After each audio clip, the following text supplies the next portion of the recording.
Okay, so we're going to be jumping into our first fireside chat, and I'd like to introduce Janice. Janice, if you could come on up. Well, there you are. Jeez, I was like, where's Janice? All right, Janice, welcome. And well, Janice, would you like to? I mean, maybe you introduce yourself. That'll be the best way of doing it, right? Sure. Hi, everyone. Nice to see some familiar faces. So before I joined the dark side and went to Deloitte, I was a tech founder for a few companies. I can tell you about the good ones and the bad ones. I think we don't say that enough. We founded a lot of businesses. Some worked, most didn't, statistically. And so I'm excited to see a lot of familiar faces. Tonight, we're going to be talking a little bit differently about what investors are considering and looking for. But if you have questions about starting a business and learning from pitfalls, I'm happy to chat with anyone. Cool. Okay.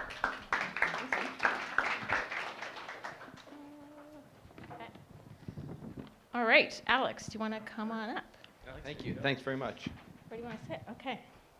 We'll do this little talk show. We're going to sit, so apologies for the folks at the back. That's what we look like on our good day. Okay.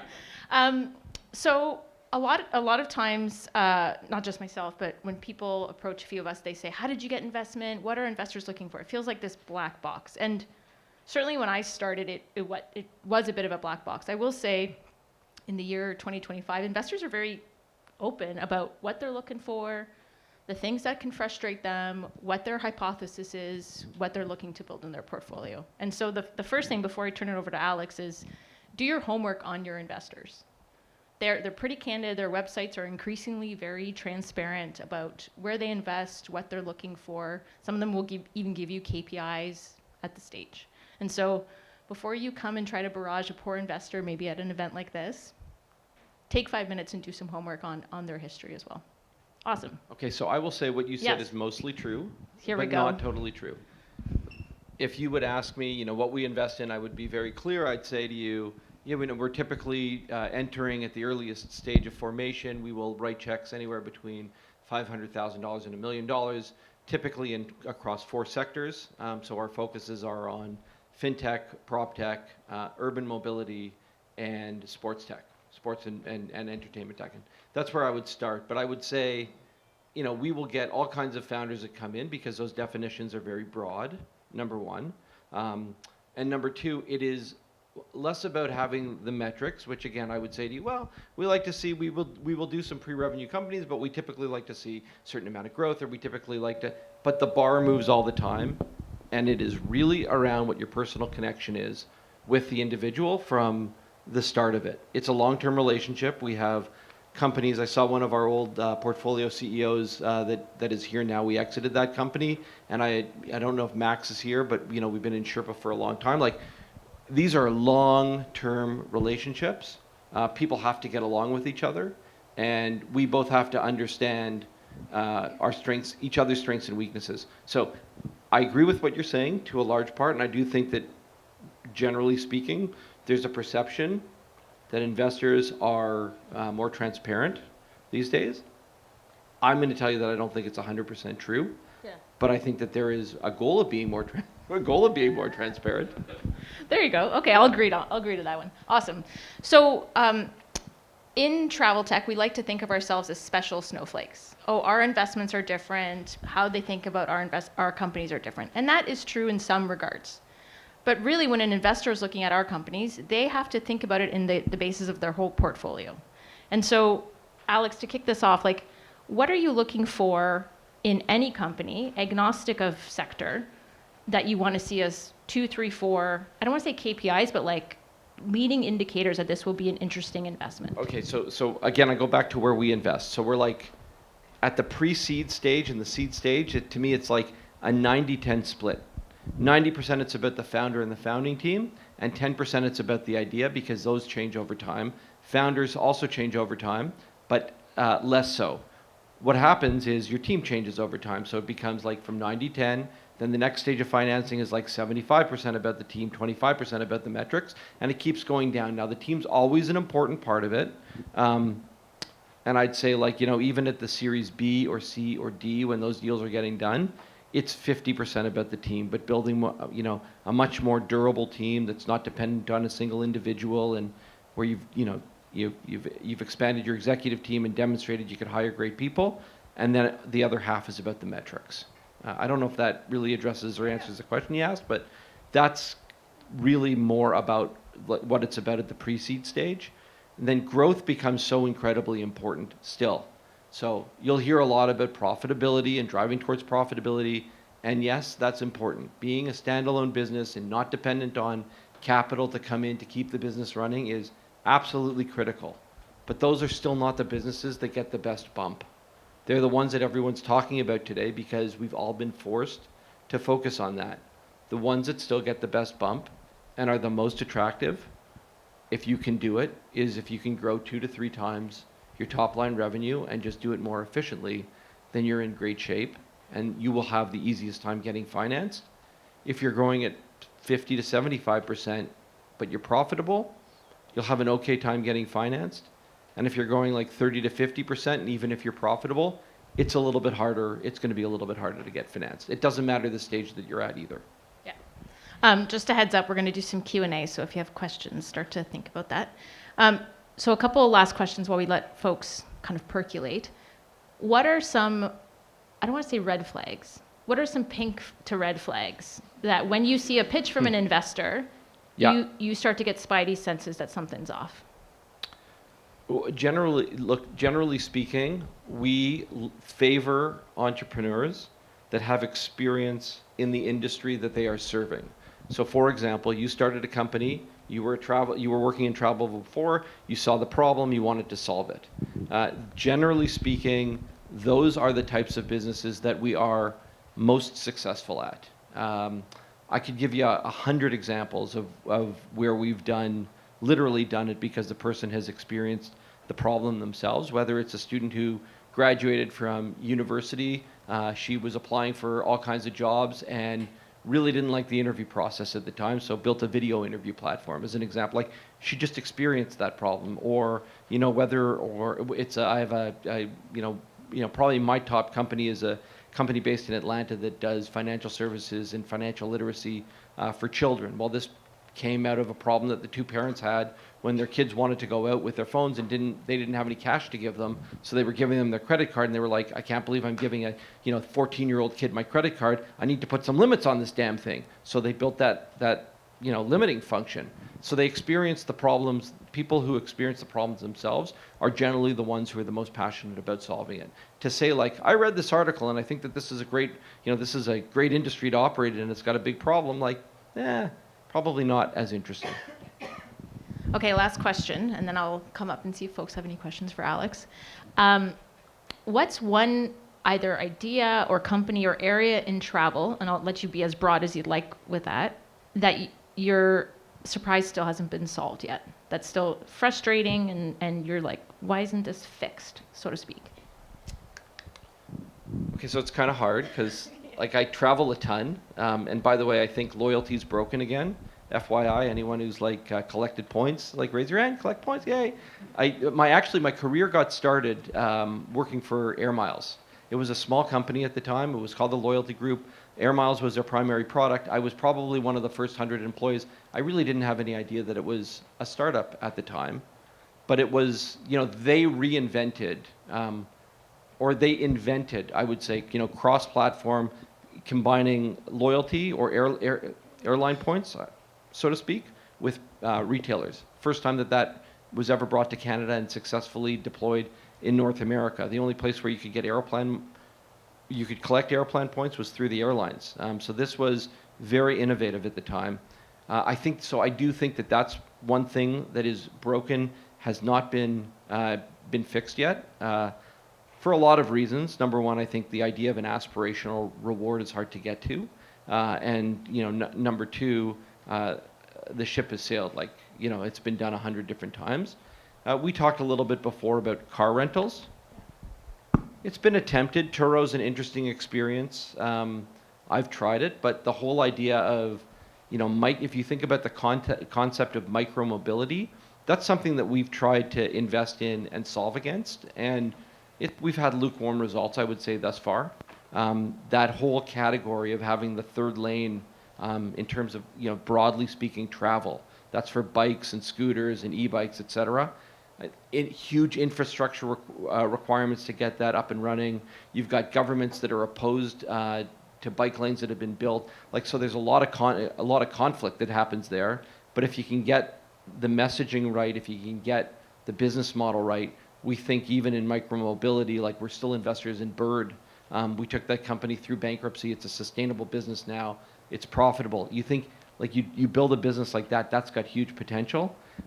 So the idea of transport, it really hasn't evolved a ton. Scooters, e-bikes, that's the first iteration of it. Okay. Any questions for Alex about what investors are seeing, sensing? See any hands? Oh, thanks, John. Thank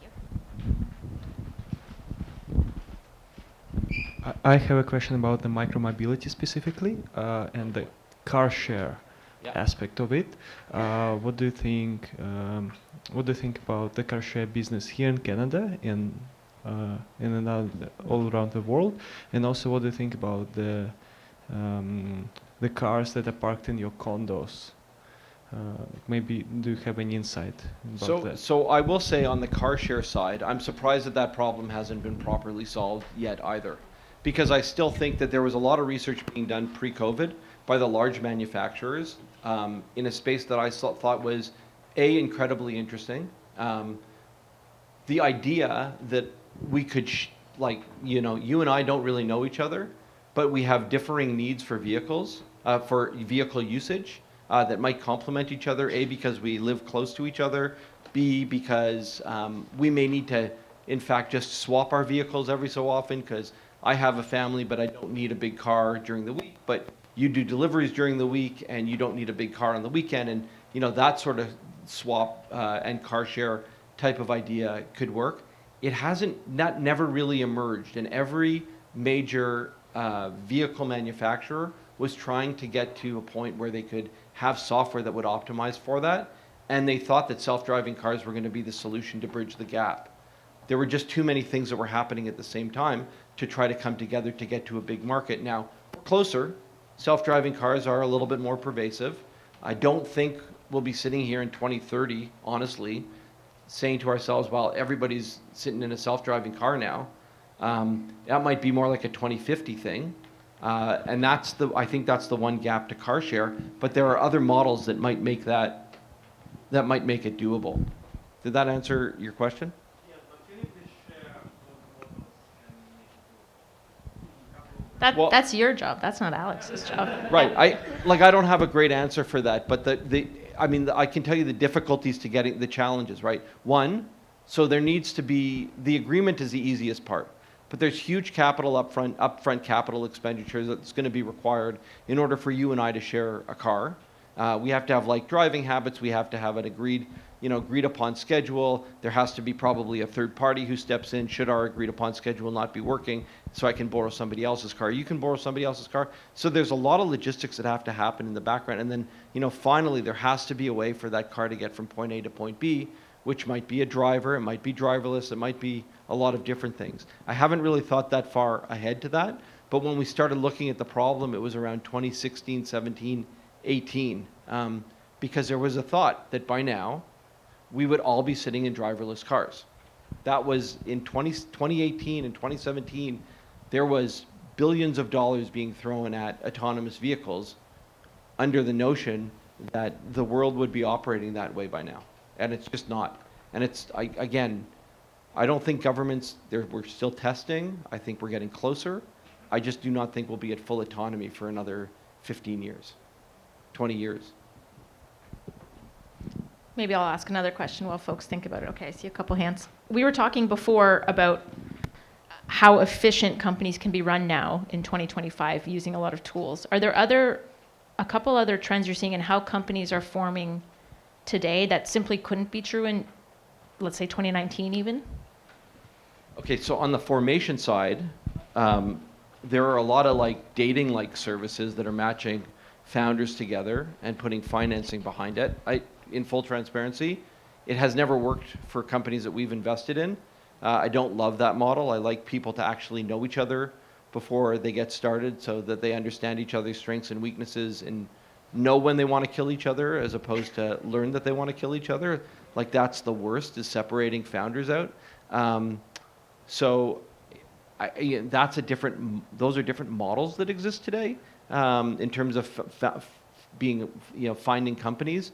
But I would say what's more interesting to me is that you can get single founder companies of people that have a marketing or product background but not an engineering background, where they have started off by building a prototype because they're very talented artistically and they understand UX, and then they'll go out and find somebody to actually build a working prototype for them, and they might actually even get a few customers. So you're starting from a point that you didn't start from before, where I've identified a market that I want to sell into. I kind of have an idea of who my ideal customer is. I've proven to you that I can sell to that ideal customer a little bit. So now we can discuss together where we would see an investment, where we would see the investment dollars going to improve on what you have today.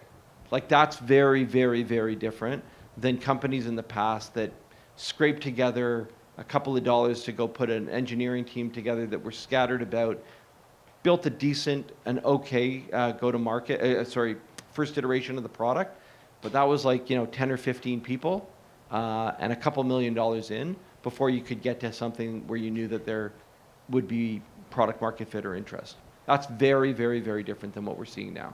Yep. Hey, thanks. For the more early stage people who are trying to build something, what's the big miss that you see when people come to you or they're looking to raise or to get seed capital, that when you look at it, you just say, they were so close, and like everybody has this thing that they keep missing. Is there like a big thing? No. There's never really one thing. I'd say the worst thing that VCs do is give feedback. By the way, I try exceptionally hard to give, at least so if we do not come to an agreement on doing a deal, at least you understand what my calculus was, and hopefully I've opened up enough doors for you that that you're not that upset, and it could help to move the business forward. I think the big miss is though when you come into a pitch, everybody is different. My preference is you talk to me and you talk to the group about what you're doing and why you're doing it. You wouldn't have made it into the office if I didn't think your TAM was big enough, frankly. So I want to get to know you. I don't want to get to know the market. I can do that research on my own. And generally speaking, you're coming in and telling me, you heard that VCs want to see $1 billion TAM, so I figured one out for you. That math is terrible. I wouldn't even, that would go in the appendix. Start off and tell me about who you are. And then the other gotcha. Never put a 5-year plan in front of an investor. There's no chance you're going to make a 3-year plan. There's no chance you're even going to make a 2-year plan. Actually, tell me what you have planned for the next 1.5 or 2 years, because that's what you're going to use my capital for. And if it's a 2-year plan, understand that you're going to be out raising money in probably about 12 to 14 months. Not the question you asked, but I analyzed our portfolio companies, and then I did a broader analysis.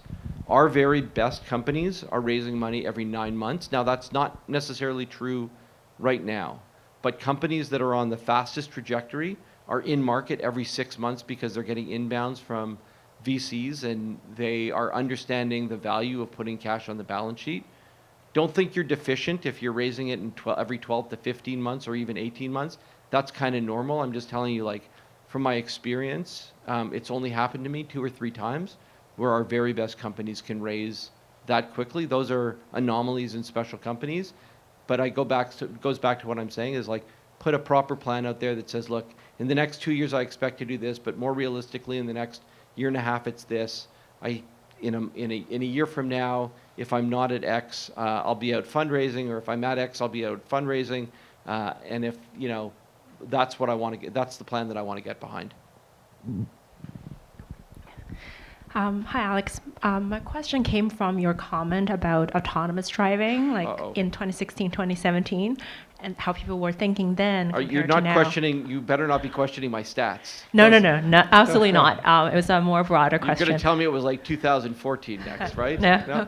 Yeah, so my question is like, how do you think about technological waves? Like, like back Yeah. then it's autonomous vehicle, these days it's like Gen AI, later it's robotics. Like, how do you think about what are the factors that would accelerate those advancement, or what would slow them down? Especially, what are the implications for investors or like entrepreneurs if they wanted to like kind of ride the wave as tailwinds? Okay, dirty little secret, like between all of us, I'm not very good at that, to be honest with you. That is not that's sort of part of the reason that we have other people on our team. I am not the best person around the table. I'm better at operational metrics, operational views, being a little bit more tactical, understanding the quote business side in waves. To be honest with you, I'm not great at identifying large technology trends. Living through mobile. We were first a mobile-focused fund. Okay, I get that.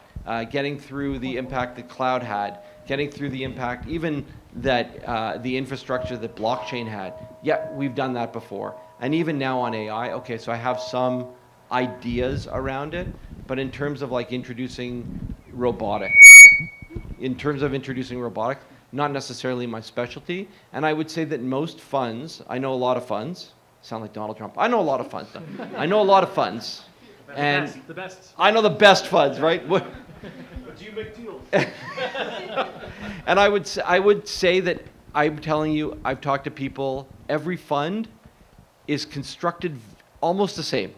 They've got a person that's like me, a person that's very technical around the table, a person that's like a futurist around the table, and like that's what makes, there's a reason for it, but that's what kind of makes good fun. So you'll probably meet a person that says to you, I love the business, I love what it is you're doing, I want you to come in and meet my partners. You'll come in to meet the partners, and some other partner is going to ask you about the technological change or the impact that, the one question I've been hearing a lot lately, so I repeat it at board meetings to sound smart, is like, are you 9 months ahead of the competition or 6 months ahead of the competition? Where it used to be 2.5 years or 3 years.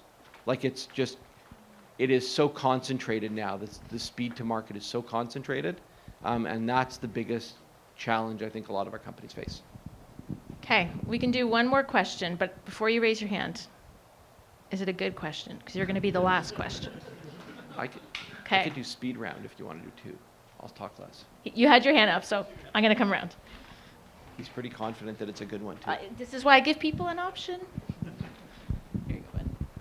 So before my question, on the topic of car sharing and mobility, there's a company that went public a couple of years ago called GetAround that I recommend looking into. Now, in terms of my question, you mentioned that, at the early phases, it's 90% the person or the people or the team, 10% the product. Can you elaborate a little bit more on what are like the characteristics and the attribute that really shine out for good founders that you've noticed in your experience? Okay, so one, they've experienced the problem themselves, absolutely an issue. B, they are.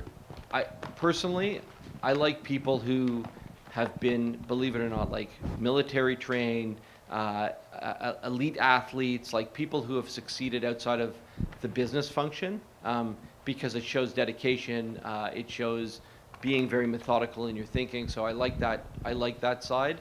And I'm a people person. I like people who I could see myself, if we had to go on a business trip together, I could see myself going on learning from that person. There has to be mutual respect. It's not a perfect. I don't have a perfect checklist for you. Certainly, the person has to be credible in the There's stuff that goes without saying. You got to be credible in the industry that you're selling into. You have to have relevant experience to have brought you to the place that you are at today. Even if you just graduated from school, you have to be intellectually curious, and you also have to understand or be able to digest feedback and not necessarily listen to everything. More importantly, be able to push back and feel confident in your point of view. And you have to be able to have a sparring conversation on a moment's notice, and not and be able to use your gut instinct. Like it's gotta those are, to me, those are the best entrepreneurs. And by the way, like I'm good with people disagreeing with me, because I think if you're only agreeing with people around your table, you're a terrible entrepreneur. You got to be like thick-headed. You've got to be, you know, you got to care about be respectful of what the person's saying, but it's your business to run. It's not theirs. They're a piece of it. That's it. It's your business. Okay, I'm going to end on that note. That was pretty good. Thank you, Alex. Thank you, guys.